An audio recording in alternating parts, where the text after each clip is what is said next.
আজকে হলো গা 5 নাম্বার হাদিস। আসসালাতু মিফতাহুল জান্নাহ।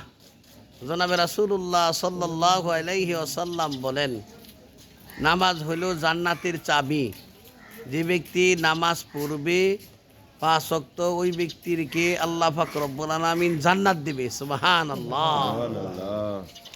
এই জন্য আমরা 5 ওয়াক্ত নামাজ পড়ব।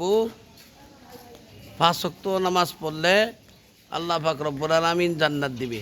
আর যে ব্যক্তি নামাজ পড়ে না, ওই ব্যক্তিরে আল্লাহ পাক রব্বুল আলামিন জান্নাতের ফয়সালা করবে না।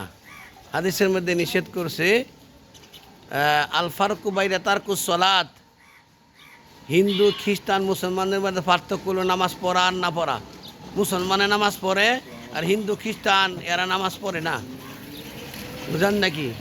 এই জন্য মুসলমান আর হিন্দুর মধ্যে পার্থক্য হলো মুসলমানরা নামাজ পড়ে আর হিন্দু খ্রিস্টানরা নামাজ পড়ে না।